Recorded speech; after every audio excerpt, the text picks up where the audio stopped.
congratulate everybody that on being by having their 401ks unburdened by what has been. It's Yeah, everyone out there that holds stock options, they're very, very happy right now. Options time would be good. Yeah, options time are good. What I know I'm not, this is not financial advice and I'm not smart about stocks, so don't listen to me. But stonks, yeah. But what I do know is that when times like this happen, that's when the rich get wealthy. Like, yeah, they're just gonna they're gonna vampirize the goddamn economy. Yeah, yeah. They're McLovin' it because things fall away and they've got the capital, so they just trade the money. Like the money changers that Jesus, literally threw out after death. Yeah. Then they just trade it out for something that'll go up, and so they make more money. Yeah, one of the things that I'm trying to remember whose name it was. I covered it this morning. He like liquidated half of his holdings in Apple, and he's Wasn't that Buffett? Buffett, yeah, and he's sitting on like billions in cash. And it's like, why do you think that is? Like, he's just gonna wait for this to crater, and then he's gonna buy it all low because that's what rich people do. That's why, like, there are a lot of people that minted generational wealth during the Great Depression. People oftentimes don't understand this. There's a difference between wealth and money. Like money, right. you put it to work, and that's what generates additional wealth.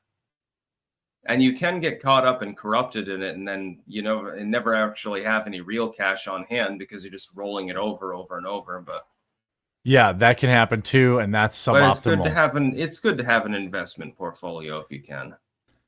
Yeah. So one of the things I wanted to lead with is obviously right now the NASDAQ remains down 500 points. Never in the history of the NASDAQ has it dropped 1,000 points in a single day.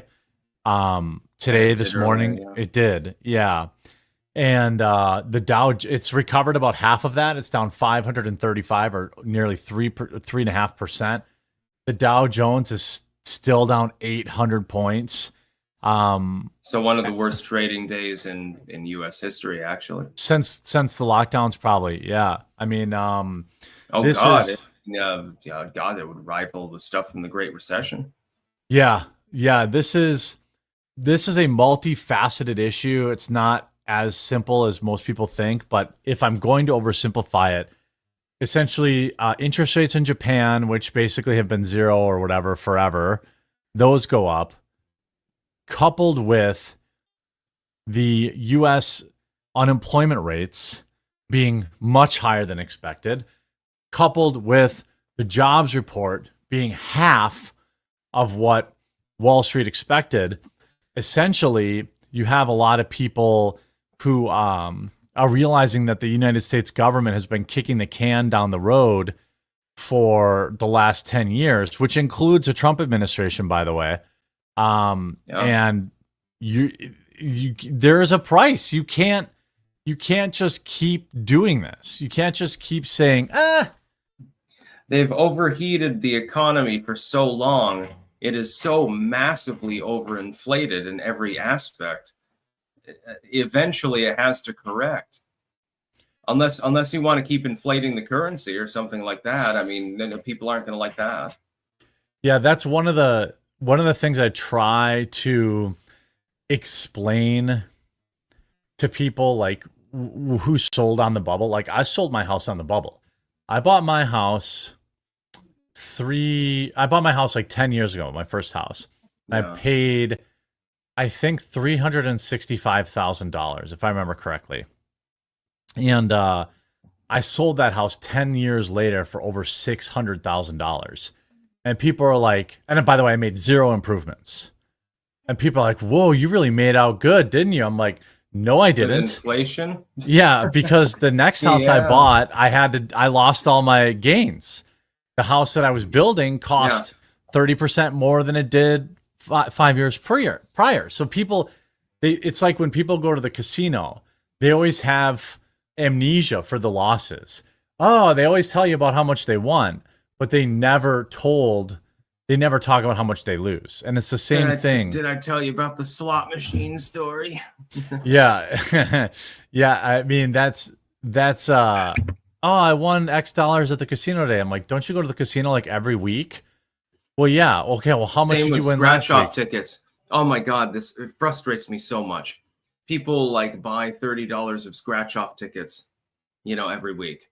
Yeah. And then they win like $50 or something. They're like, oh, I win. No, you lost. You don't understand. What are you talking about? You're a loser. Everybody loses who plays the lottery.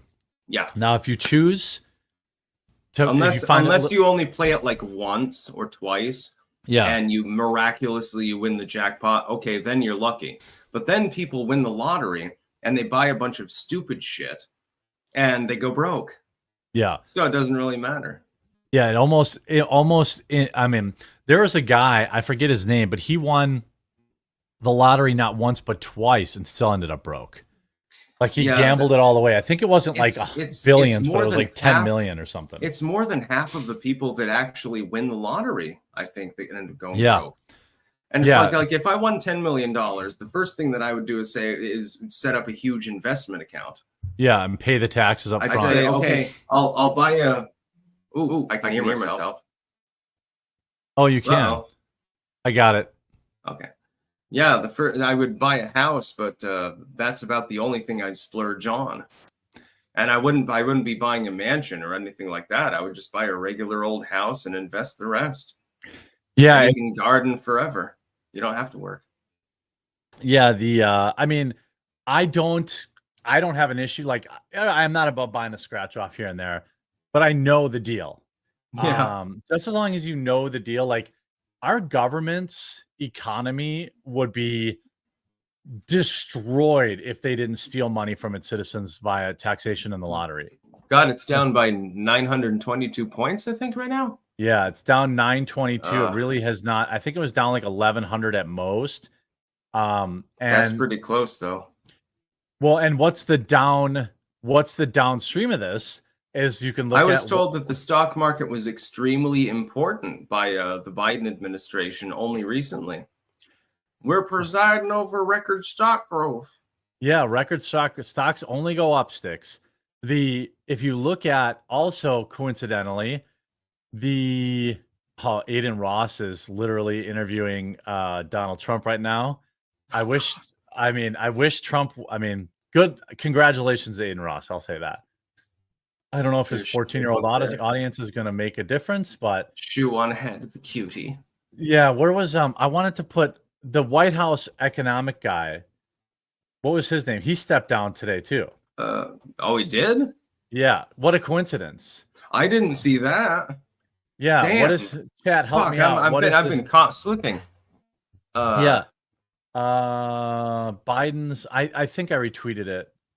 Hold on a sec. No coincidence that Lockheed Martin's going through the roof. Yeah, basically that's Iran. Yeah, that is. Yeah, people are like, oh God, there's going to be a war. Well, I know a sound investment when I see one. Yeah, Boeing will actually have a little bit of a recovery day probably. What's Boeing at? I bet they've risen. Yeah, Boeing stock's probably up. Nope, it's down 2%, but it is trending up. It's trending up. That's not a surprise. They'll break even probably.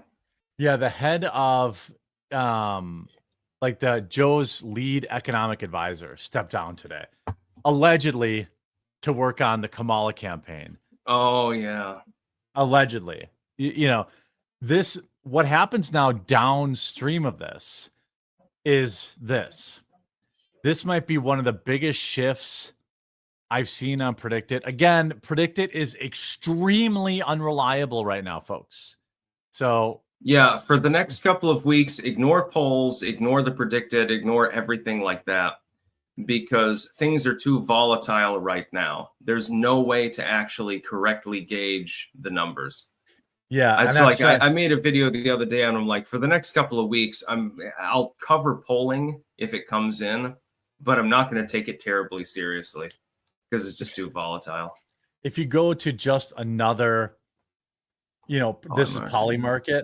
This is another site that does the same thing, and they still have Yeah, Trump. Michelle Obama. Yeah, I mean, there's always people that will bet the long shot.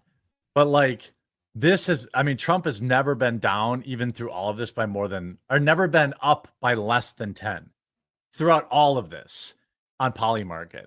For whatever reason, it went wonky. What I think we're seeing now is what Styx and I have been talking about for 2 weeks now. This is going to correct. It's the Kasich effect. Yeah. People don't know who Kamala Harris is yet. And so it's basically generic Democratic candidate. So if you're a partisan, you would generally support that, right? Right. Generic Democrat versus person that you know about. Orange man bad. Yeah, orange man bad. That's exactly what we're seeing here. It's exactly the same as 2016 with John Kasich. He would have won against Hillary Clinton if it weren't for you meddling kids, basically. Yeah. I think when we look at the market downstream, one of the things that's, with this economic collapse, by the way, it's global. It's not just a little blip in the American markets. This is everywhere. And I think Japan's market leading the way. Yeah, Japan had its biggest loss since Black Monday or whatever they called it for them. 1987, and then Korea followed suit. Yeah, and I think it affected. Did it affect Chinese markets? Let me look that up. I gotta think that anything that big would.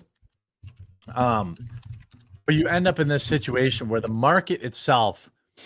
Yeah, they closed down too. Okay. Let's see. I'll see how much they closed off by. What I'm trying. That's not pretty. What I'm trying to tell people about this economic 1.5 crush, that's not nothing. Yeah. What's going on in the economy right now was going to happen under Trump, even if Trump won. You can't this is your 401k. Let me tell you why your 401k tanking is actually a good thing for Trump voters, because now Trump will be able to, if he's smart, all he has to do is tie this to Kamala Harris. You collapse the economy. Collapsing Kamala. All you had to do. She's the VP. She's not like some unknown. We know she's been an absentee VP, but that's not what the message should be. Hey, this woman was in the White House the last 4 years.